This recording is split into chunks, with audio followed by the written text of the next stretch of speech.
Hello. Good afternoon, everybody. We have a special guest with us today who will speak momentarily.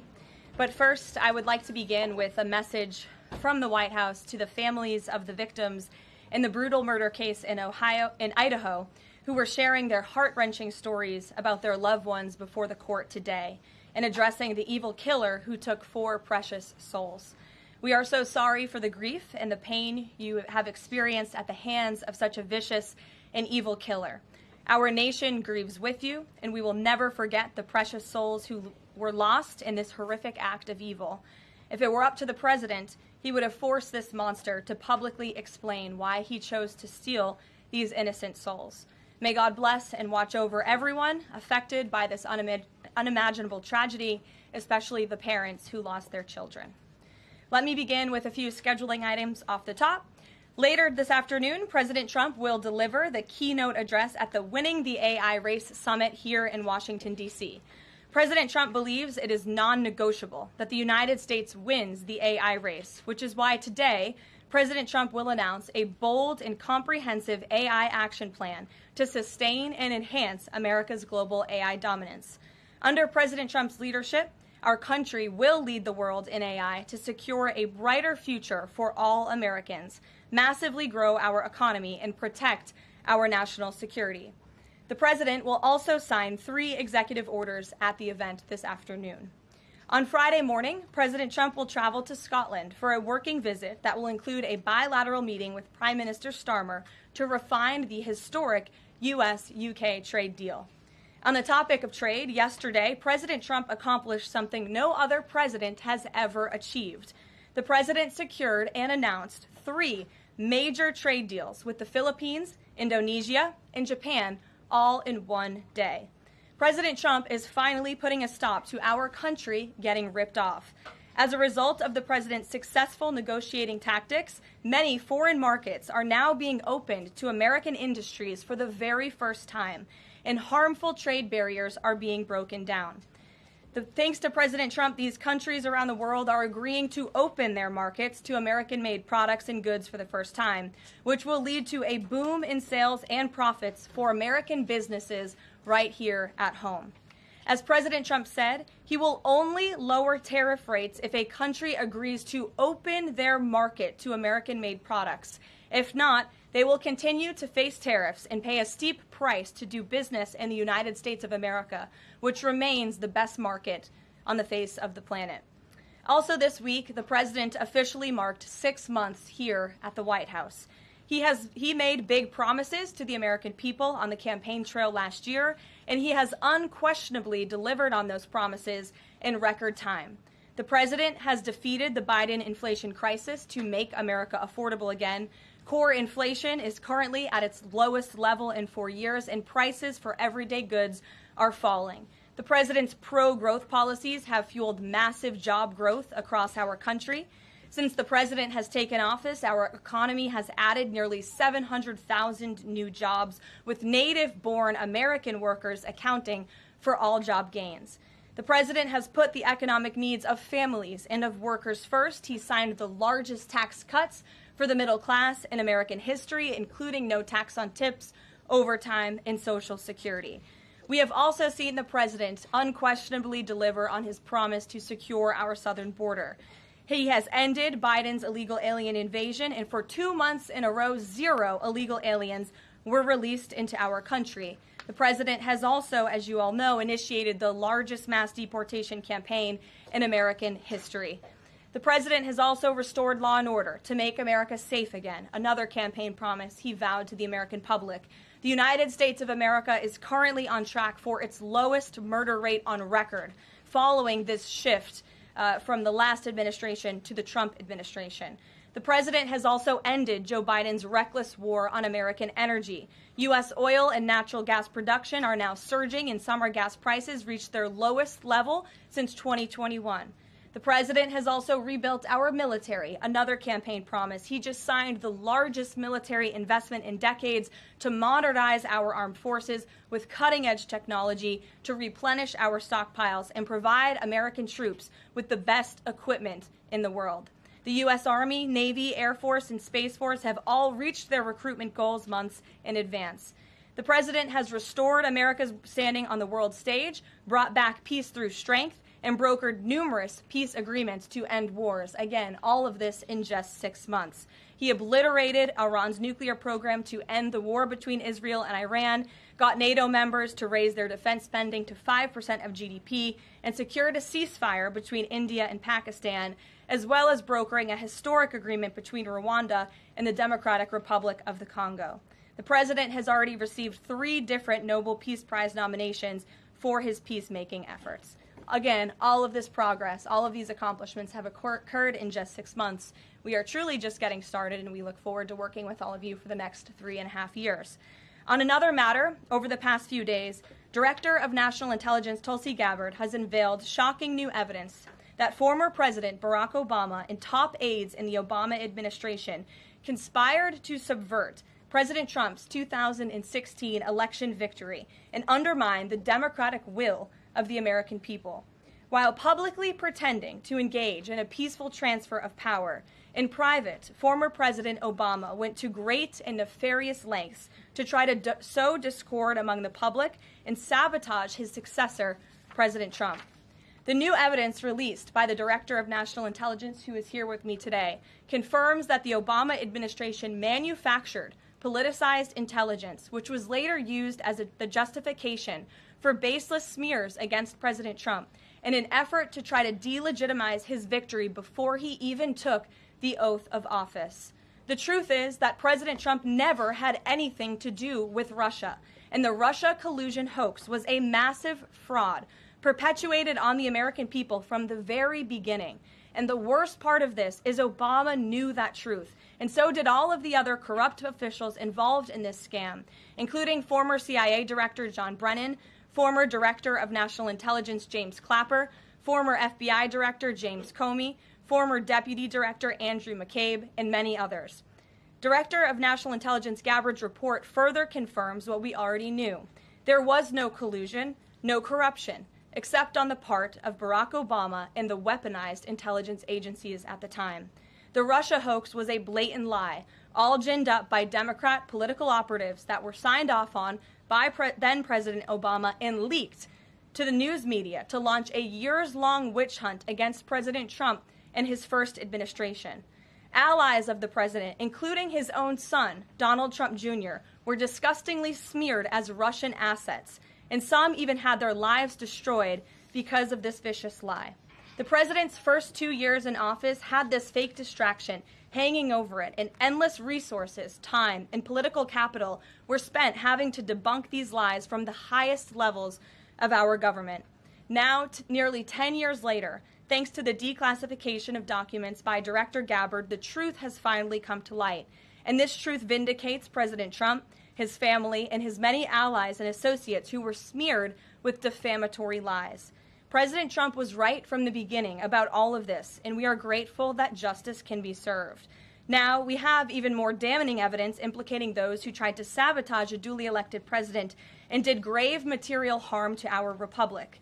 Thanks to additional important work done by CIA Director Ratcliffe, Committee Chairman Rick Crawford over the past few months, a newly declassified 2020 report prepared by the House Permanent Select Committee on Intelligence, which DNI Director Gabbard has declassified, found that the intel community did not have any direct information that Russian President Vladimir Putin wanted to help elect President Trump in 2016. And in fact, Russia was actively preparing for a Hillary Clinton victory. But at the unusual direction of Barack Obama at the time, the intel community published implausible intelligence suggesting otherwise. Why? To sabotage the incoming president. This is truly one of the greatest political scandals in American history. And reporters at legacy outlets, some of which are sitting in this room today, like the New York Times and the Washington Post, were ridiculously awarded Pulitzer Prizes for their perpetuation of this hoax. It's well past time for those awards to be stripped from the journalists who receive them. It is not journalism to propagate political disinformation in service of the Democrat Party and those in the intelligence community who hand over out of context and fake intelligence to push a false political narrative. I will now pass it over to the Director of National Intelligence, Tulsi Gabbard, to speak more about all of this, and then we will open it up for questions afterwards.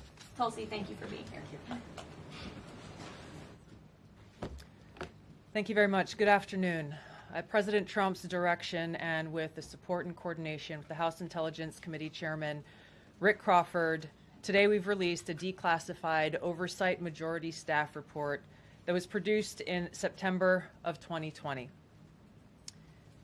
The stunning revelations that we are releasing today should be of concern to every American. This is not about Democrats or Republicans. This has to do with the integrity of our democratic republic and American voters having faith that the votes cast will count.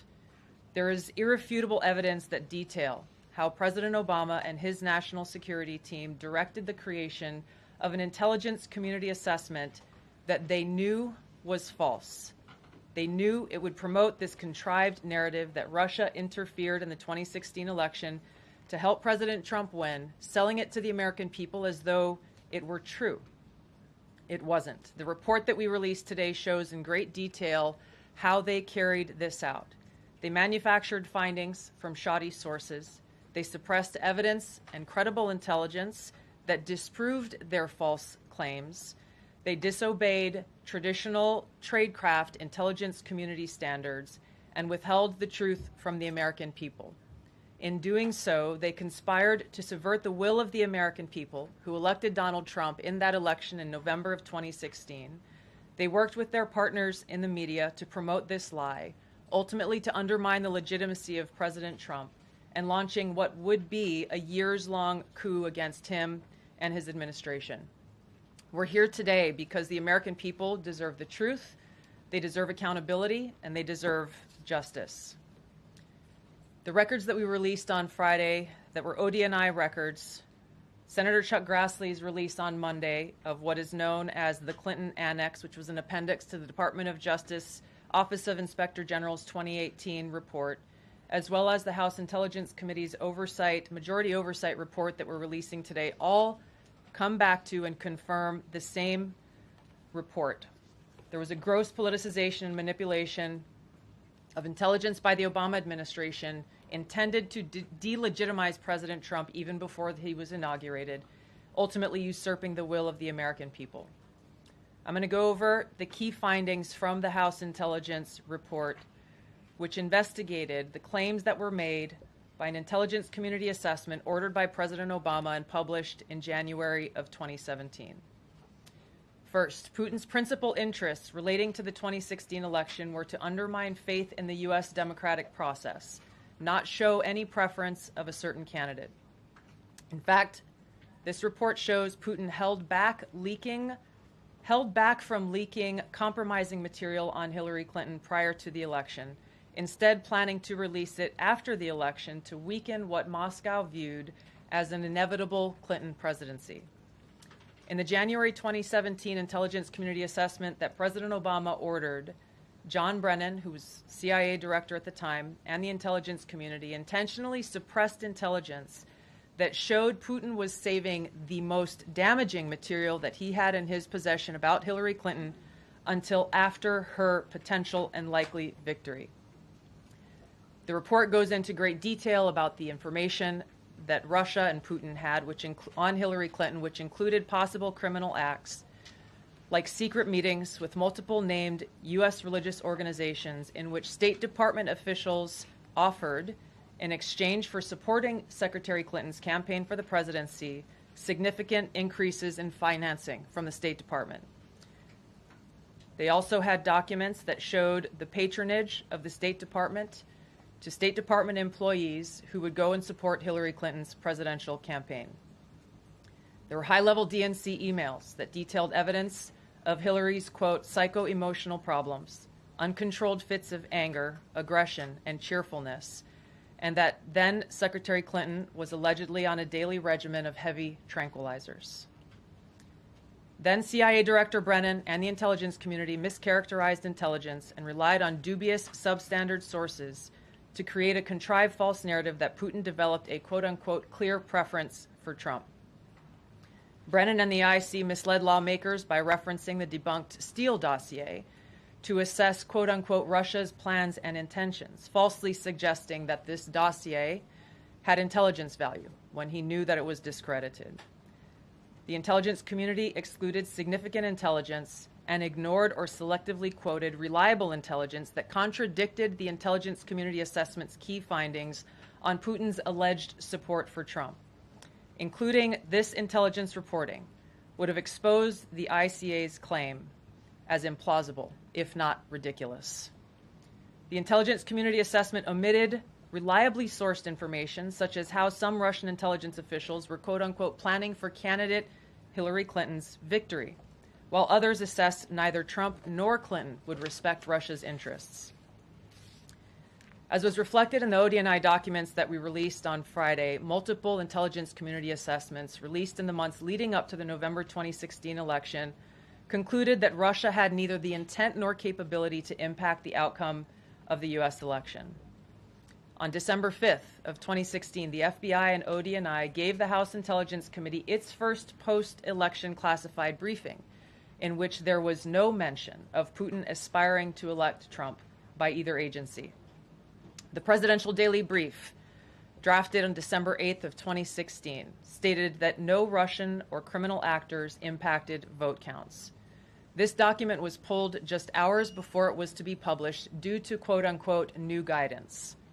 If it had been published, it would have been briefed to both President Obama and President-elect Donald Trump. On December 9th, 2016, a National Security Council meeting was called to gather President Obama's senior national security officials, which included CIA Director Brennan, then Obama DNI James Clapper, Susan Rice, and others. Following that secret meeting, DNI Clapper's assistant sent an email to the intelligence community with the subject line, POTUS tasking on Russia election meddling, tasking ODNI leaders to create a new assessment per the president's request. The House Intelligence Committee Oversight Report that we released today reveals that, quote, unlike routine intelligence community analysis, the intelligence community assessment was a high-profile product ordered by the president, President Obama. It directed senior intelligence community agency heads and created an intelligence community assessment limited to just 5 analysts, using one principal drafter. This is not something that occurs in the normal path of producing an intelligence community assessment that reflects the views across the intelligence community. The production of this intelligence community assessment was subject to unusual directives directly from the president and senior political appointees, especially the former director of the CIA, John Brennan. The House Intelligence Committee Oversight Report also shows how later that same day, on December 9th, Brennan ordered the publication of quote-unquote substandard reporting on Russian activities, which had previously been withheld from publication of prior assessments because the information was judged, quote, to have not met long-standing publication standards. Some of the information later used in the Obama-ordered assessment over the objections of veteran CIA officers was, quote-unquote, unclear or from unknown sources. The Intelligence Committee's Oversight Report reveals that CIA Director Brennan overruled senior CIA officers who challenged the Obama-ordered intelligence assessment, stating, quote, we don't have direct information that Putin wanted to get Trump elected. Yet, the Obama-directed assessment was published on January 6, 2017, which explicitly stated, quote, we assess Putin and the Russian government aspired to help President-elect Trump's election chances when possible by discrediting Secretary Clinton and publicly contrasting her unfavorably to him, end of quote. The CIA and FBI, then led by John Brennan and James Comey, expressed high confidence in this judgment, while the NSA expressed moderate confidence. Yet, as the report we released today shows, the ICA, the Intelligence Community Assessment, did not cite any report where Putin indicated helping Trump win was an objective. The opposite is true. With regards to the Steele dossier, we now know that one of the source documents that the Obama administration used in the creation of this intelligence assessment in January of 2017 was none other than the discredited, unverified Steele dossier. The House Intel report states, quote, contradicting public claims by then CIA Director Brennan that the dossier was not in any way incorporated into this intelligence assessment. The dossier was referenced in the intelligence assessment's main body text and further detailed in a 2-page assessment annex. John Brennan lied And he denied using this dossier in this intelligence assessment that President Obama ordered because he knew it was discredited. It was a politically motivated, manufactured document. He directed senior CIA officials to use it anyway. CIA officer told the House Intelligence Committee staff as they investigated this, quote, "The director of the CIA, John Brennan, refused to remove it, and when confronted with the dossier's many flaws, responded, quote, 'Yes, but doesn't it ring true?'" Even the bipartisan Senate Select Committee on Intelligence report published in 2020 criticized the FBI's handling of the Steele dossier, noting its completely unverified nature and purposeful sidestepping of intelligence community procedures in its use. Now, President Obama, Hillary Clinton, John Brennan, James Clapper, James Comey, and others, including their mouthpieces in the media, knowingly lied as they repeated the contrived narrative that was created in this January 2017 intelligence community assessment with high confidence as though it were fact. John Brennan, as CIA director, stated in a memo to his agency staff in December of 2016, saying, quote, "There is strong consensus among us on the scope, nature, and intent of Russian interference in our presidential election." This was reported by NBC News, confirming that Brennan, along with James Clapper and James Comey, agreed with the CIA's assessment that Russia intervened to help Trump win the presidency. As Obama's Director of National Intelligence, James Clapper was tasked with overseeing the creation of this assessment in January of 2017 by President Obama, and he expressed confidence in its findings. In a 2018 interview with the Harvard Gazette, he talked about how he provided Trump with the same classified assessment that President Obama received, which included the high confidence judgment that Putin directly ordered the hacking and election interference. Clapper then went on to add, "I think they, the Russians, actually influenced the outcome." This is a brief summary of the details that you'll find within the House Majority Staff's report in their investigation into the Obama-directed January 2017 Intelligence Community Assessment. That leads us to the very same conclusion that we announced in the release of our documents on Friday. The implications of this are far-reaching and have to do with the integrity of our democratic republic. It has to do with an outgoing president taking action to manufacture intelligence, to undermine and usurp the will of the American people in that election, and launch what would be a years-long coup against the incoming President of the United States, Donald Trump. Thank you. Well, thank you, Tulsi. And we do want to take questions on this topic while the director has time for this topic. She will leave. I'm happy to take questions on other matters after that. But if anyone has questions for Director Gabbard, you're welcome to ask them. We'll start with our new media seat as always. Emily, go ahead. Thank you. And Director Gabbard, this one is for you. Do you believe that any of this new information implicates former President Obama in criminal behavior? We have referred and will continue to refer all of these documents to the Department of Justice and the FBI to investigate the criminal implications of this. For even former President Obama? Correct. The evidence that we have found and that we have released directly point to President Obama leading the manufacturing of this intelligence assessment. There are multiple pieces of evidence and intelligence that confirm that fact. Ed, go ahead. Director Gabbard, thank you. So just two questions, but to begin on that. The President yesterday, you've inferred that the former President helped lead a coup. Based on what you now see, do you believe President Obama is guilty of treason? I'm leaving the criminal charges to the Department of Justice. I'm not an attorney, but as I've said previously, when you look at the intent behind creating a fake manufactured intelligence document that directly contradicts multiple assessments that were created by the intelligence community, the expressed intent and what followed afterward can only be described as a years-long coup and a treasonous conspiracy against the American people, our republic, and an attempt to undermine President Trump's administration. The Senate Intelligence Committee spent several years looking into this and unanimously agreed in a bipartisan fashion, Secretary of State Rubio was a member of that committee, that there was no political interference. There was a years-long Justice Department investigation into this as well that also concluded no political interference. So help us from a 50,000-foot level, explain, what do you now have that refutes those two conclusions? I will encourage you, in my role as the Director of National Intelligence, my job, again, as I said when I came into this role, was to make sure that we are telling the truth to the American people and that we are ensuring that the intelligence community is not being politicized.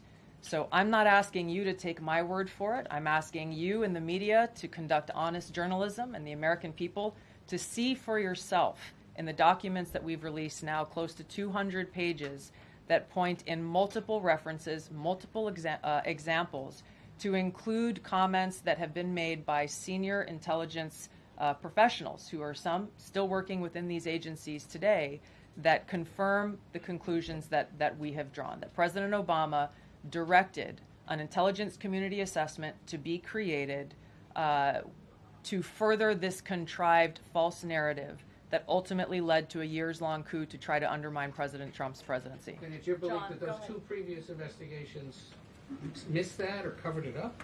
I'm telling you to look at the evidence. Look at the evidence, and you will know the truth. John. Thanks, Caroline. Thanks, Director Gabbard. You declassified these documents, if I'm not mistaken, Friday of last week, correct? We released them on Friday of last week, the first tranche, yes. This isn't the first time that President Trump has been president of the United States. He was president from 2017 to 2021. Couldn't the prior DNI under President Trump have declassified these documents? And why didn't that DNI do that at that time? I can't speak to what happened there. There were several DNIs under the first Trump administration. President Trump faced many challenges from those who were working in the government who sought to undermine his presidency. That's been clearly detailed. What I can speak to is the fact that this was one of the first things that we started to investigate here within this Trump administration and have released the results upon the conclusion of our investigation. And then my second question has to do with what intelligence agencies around the world have said about Russia, that they have tried to influence elections in the United States, in France, in Germany, in the UK.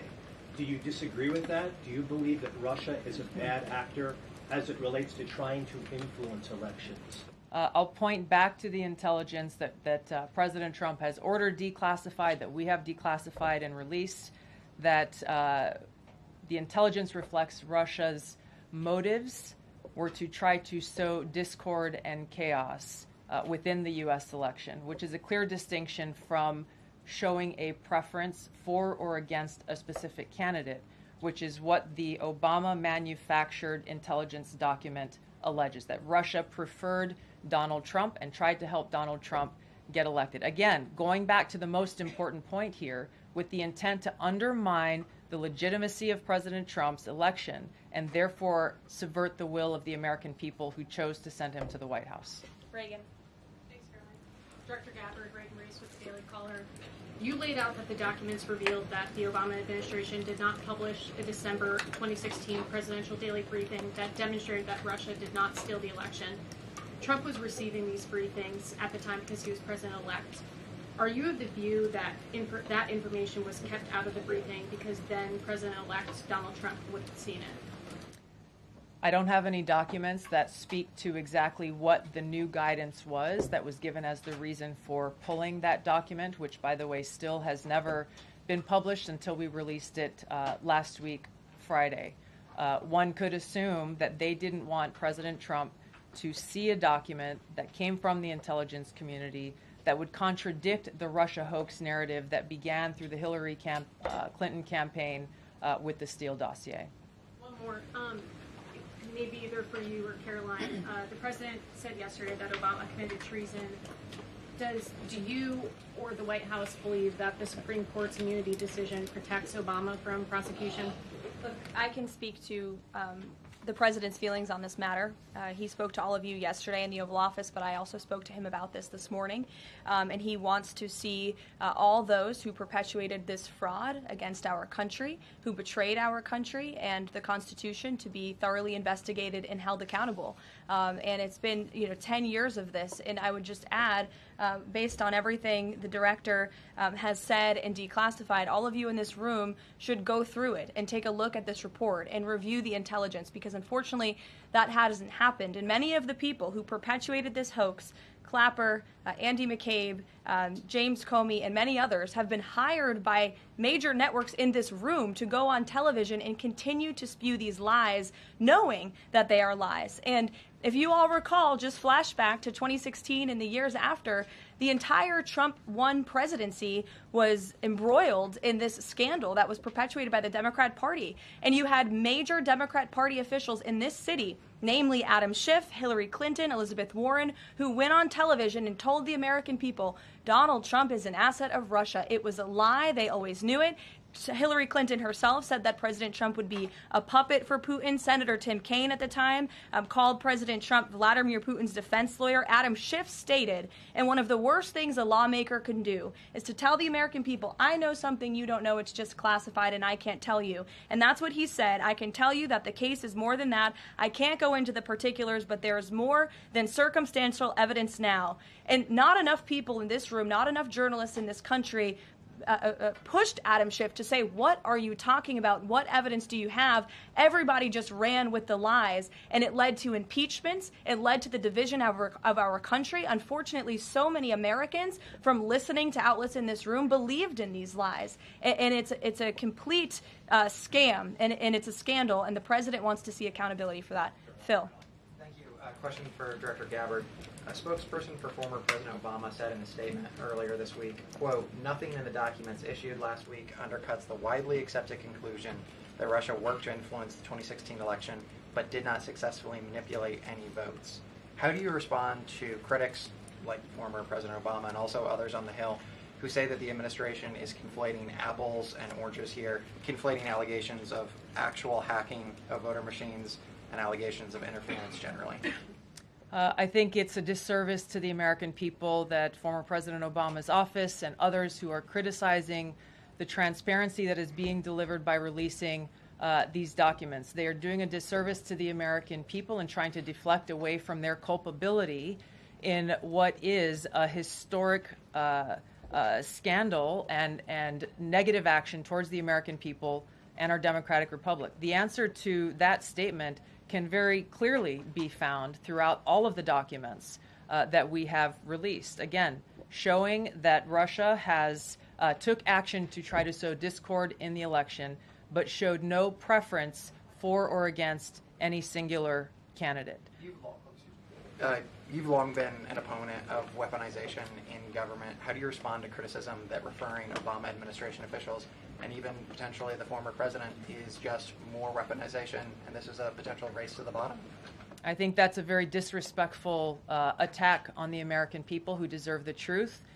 They deserve to have faith and trust in the integrity of our democratic republic, which has been undermined by President Obama through his direction of this manufactured fake intelligence document, knowing that it was filled with lies and knowing that it would and could then be used for all of the actions that came after. Karoline, and I would just add, there needs to be accountability for that weaponization, Phil, that we've seen. And no one has been a victim of the weaponized government more than President Trump, not just because of this political scandal. You all recall his house was raided. So I think, it's very disingenuous for people to say, how dare they speak of former President Obama about this based on evidence and based on intelligence when the former president of the United States, Donald Trump's home was raided when he was forced to sit in a Manhattan courtroom and many other courtrooms across the country for crimes he never committed when he was impeached and indicted, and the entire country witnessed that. That's the weaponization of justice. Now the president is back because the American people see the truth. Nearly 80 million Americans reelected him back to this office, and he believes that we need to have justice and accountability, and I think the nearly 80 million Americans who reelected him agree with that. Caitlin. Thank you, Caroline. Two questions for Director Gabbard just on this. Director Gabbard, you referenced the past intelligence reports and assessments on this, including that 2017 one that was signed off, as Ed noted, by every Republican on the Senate Intelligence Committee, including the acting chair of the time, now Secretary of State Marco Rubio, who said in a statement that they did not find any evidence of Russian collusion, but they did find, however, is very troubling, and they found irrefutable evidence of Russian meddling. One, are you saying that he's wrong in that statement that he made then? And secondly, What would you say to people who believe that you're only releasing these documents now to improve your standing with the president after he said that your intelligence assessments were wrong? Well, first, I want to correct something that you stated, which was citing the Senate Intelligence Committee's report as being one and the same. I think you said the intelligence community. The Senate Intelligence Committee has a very different function than the Office of the Director of National Intelligence. The evidence and the intelligence that has been declassified and released is irrefutable.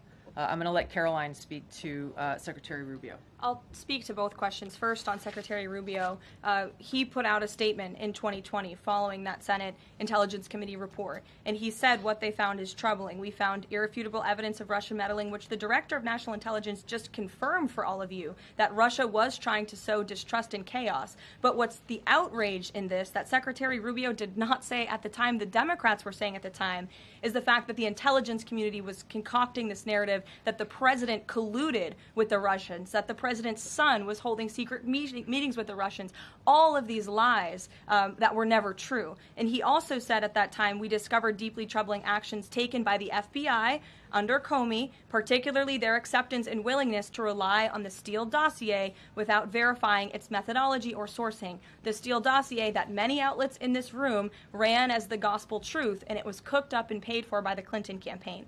As for your second question, Caitlin, I think who is saying that she would release this to try to boost her standing with the president? Who has said that? Well, the president has publicly undermined her when it came to Iran. He said she was wrong. He told me that she didn't know what she was talking about. That was on Air Force One on camera. The only people who are suggesting that the Director of National Intelligence would release evidence to try to boost her standing with the president are the people in this room who constantly try to sow distrust and chaos amongst the president's cabinet, and it is not working. I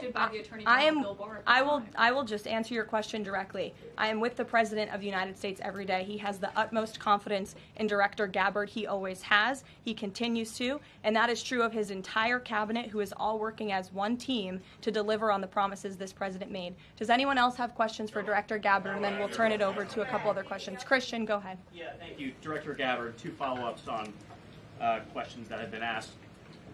You mentioned the previous DNIs during the president's first term. One of them reports to you right now, if I'm not mistaken, John Ratcliffe. So have you not spoken to him about why this information was not declassified during the first term? He was in that position for a very short period of time. The work that began back then, we have picked up and absolutely completed. We are continuing to investigate this. Additional whistleblowers are now coming forward because they see an opportunity for the truth to come to light. And as Karoline said, for real accountability to be brought forward. The accountability is the essential part of this. We can show the truth, reveal the truth. The accountability needs to occur to be able to start to restore that trust in the integrity of our democracy. And then just quickly, I know you said you would leave the charging to DOJ, but the statute of limitations on conspiracy is 5 years. So what else could they possibly pursue besides treason? I think that's a great question for Attorney General Pam Bondi. We are providing all of the evidence, all of the intelligence that we have, both redacted and unredacted versions, referring it to the Department of Justice and the FBI. We'll take one more. Charlie, go ahead. How credible was the information about Hillary Clinton's powerful the report said that it was from sourced from the DNC. Have you seen that information, or do you think that maybe Russia was overemphasizing what they had? All I have seen is what the Intelligence Committee have reported through their investigation. I think the underlying point there is that we understand from intelligence what Russia said that they had. And the important point here is that if they were trying to influence the election, as President Obama and James Clapper and John Brennan, everybody said they were doing in order to support Donald Trump's election, they would have released the most damning of that information, some of which I detailed here. You'll find the rest in the report, prior to the election to help Donald Trump win. They specifically withheld what they had on her, the most damning information, because they thought that she would win the election. They had plans to release it just prior to her inauguration to, again, sow discord and chaos in America. And if I may, On Jeffrey Epstein, can you rule out that he was connected in some way to any kind of intelligence, either foreign or domestic? I haven't seen any evidence or information that reflects that. If anything comes before me that changes that in any way, support the president's statement loud and clear. If any credible evidence comes forward, he wants the American people to see it. Great. Director Gabbard, we thank you for Thank your you. time today. I know you're a busy woman, Thank so you. we'll let you get out of here, but thank you so much. Okay. I know there's many issues going on today across the world and here at home. If you have any other further questions, I'm happy to take them. Ed, why don't you go ahead? Yeah, thank you, Caroline. So the Japan trade deal, is that Japan trade deal the start of this number of trade deals that the Treasury Secretary says we're going to see by August 1st? I think it is. I mean, as you said, we had Japan yesterday. We also had Indonesia, and we had the Philippines as well. The president announcing all three. He came in as the closer in all three of those. I've said many times from this podium that the president's trade team has been in active talks and discussions with many countries around the world, and you've all been anxiously awaiting what those countries were. Now you know three of them, and there's many more to go. We have now sent 25 letters to countries around the world. But just to reiterate this Japan deal, for those at home who may have missed it, Japan will now pay a 15% tariff versus the reciprocal rate of 24% that they initially had. Auto and auto parts tariffs have been reduced to 15%, but the centerpiece of this deal now is the president got Japan to commit to $550 billion in investments to revitalize American industries. And these funds will be spent at President Trump's discretion and direction into key industries such as energy, semiconductors, critical minerals, pharmaceuticals, and shipbuilding. And the U.S. will retain 90% of the profits from any investments made by this $550 billion fund. This was originally a $400 billion investment that President Trump then negotiated to an increase of $150 billion, making it a $550 billion deal for the American people. And I just want to emphasize, Ed, I see you have a follow-up, but it's very important. Japan has agreed to open their markets to many very key sectors in American-made products that have really faced very strict tariff and non-tariff barriers prior. So thanks to the president, Japan's markets will now be open to American-made products and goods. This is big news for our tech companies and our farmers as well. On Monday, the Treasury Secretary is going to Stockholm to talk to the Chinese delegation. What does the president hope to get out of that meeting? Are there deliverables? I won't speak to any deliverables or set expectations. I'll let the Secretary of Treasury do that. But I did speak to him yesterday about his upcoming trip, and he looks forward to continuing discussions with his Chinese counterparts. The president has ensured that we have a good continuing working relationship with China that benefits the United States. And so the Secretary of Treasury will be obviously discussing those key matters, but I'll let him set the expectations. One more, if I may. Sure. Given what the DNI just said and laid out, does President Trump believe that President Obama should go to jail for something? Look, the president believes that this matter needs to be thoroughly investigated, and anyone convicted of crimes should be held accountable in this country. Go ahead. Special Envoy Wickoff is headed overseas again. Good to see you, Olivia. I haven't seen you since the campaign trail. Yeah, it's good to see you. He's headed back overseas. Can you give us a sense of what the marching orders are to some of the people he'll be meeting with, and specifically as it relates to Gaza and ongoing talks there? Yes.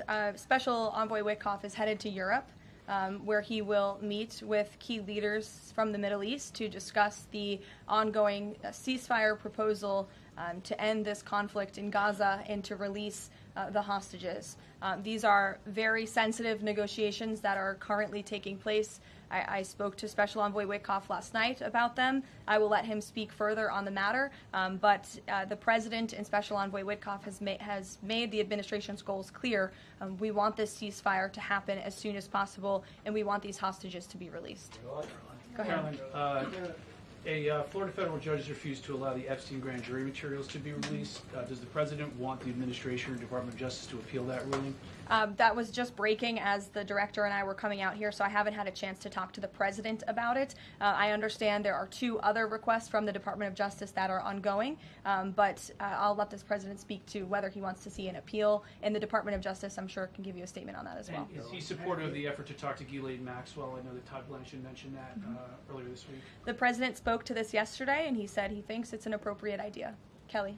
What is the accountability that you would would like to see if this current president is the one who brought the case to the Supreme Court, and Chief Justice Roberts made clear in his opinion that a sitting president's responsibilities in office cannot lead to prosecution, immunity.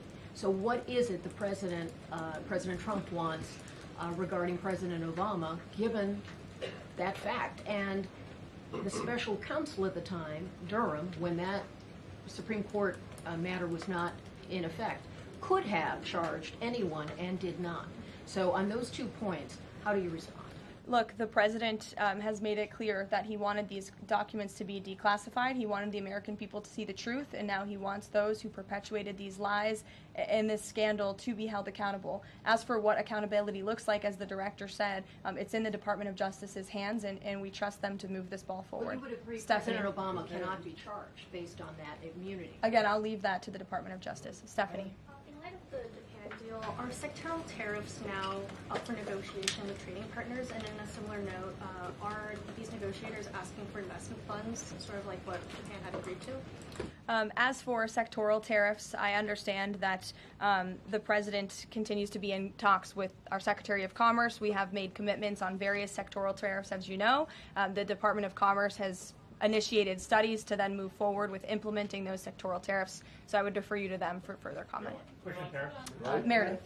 I wanted to ask if the White House has any update on the Commerce Department employee who's been detained or banned from exiting China, and if there are any efforts to get him out.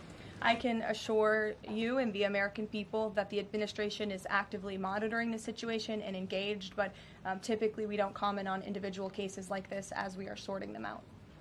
Sure. Yes. Behind you, Dr. Harper, sorry. Go ahead, to the lady sitting down in the blue. Yes. Okay. What's your name? What's your name? My name is Karoline also. Karoline Voda with the Center Square. Great. So Republicans in the Senate today said that they are pulling back on legislation to impose sanctions on Russia after the president said he wants to act unilaterally. Can you elaborate on what the president intends to do? Look, the president has been in very close communication with his friends in the Senate, particularly Senator Lindsey Graham, on this issue. But the president has always maintained, he's the commander-in-chief and the president for a reason, and he has been deeply involved in this conflict since the beginning. And so any decisions that are made with respect to sanctions, the president wants to reserve that authority and that right to himself. Jasmine. Thanks, Caroline. 2 questions for you. The first on AI. Does President Trump support federal agencies contracting with Elon Musk's AI company? I don't think so, no. Okay, so he would want the DOJ to then cancel the contract with Roth. I'll talk to him about it, yes. And my second question, just, obviously the developments with the Epstein case with the judge, but I wonder, has the White House counsel, the DOJ explored any other documents that could be released to the public that don't have to do with that grand jury testimony? To my knowledge, the Department of Justice has moved forward with the request to unseal that grand jury testimony, and as you know, they have also moved forward with interviewing Ms. Maxwell, which I believe will be taking place very soon. Go ahead. Sure. Thanks, Caroline. I have a question about Paul Ingracia, the OSC nominee who faces a Senate committee hearing tomorrow.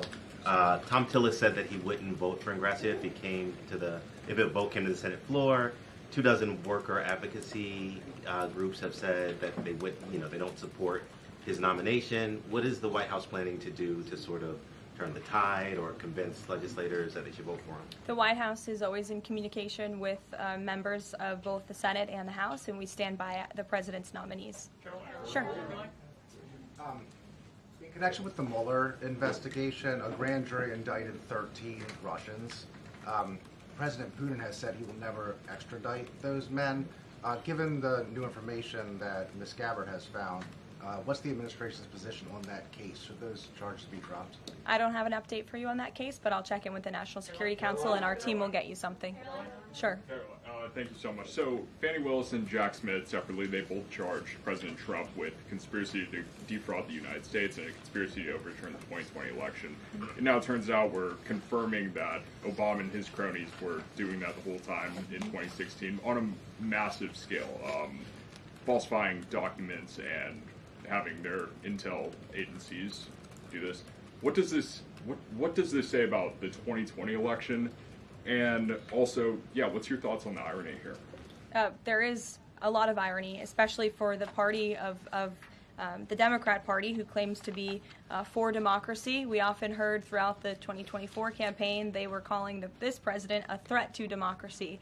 And now I think the declassification of all of these documents proves that they were indeed the true threat to democracy. And as I said repeatedly today, there needs to be justice and accountability for that. You all will hear directly from the president later this afternoon at the AI Summit here in Washington, D.C., scheduled to speak later in a few hours. So we will see you all there. Thank you very much.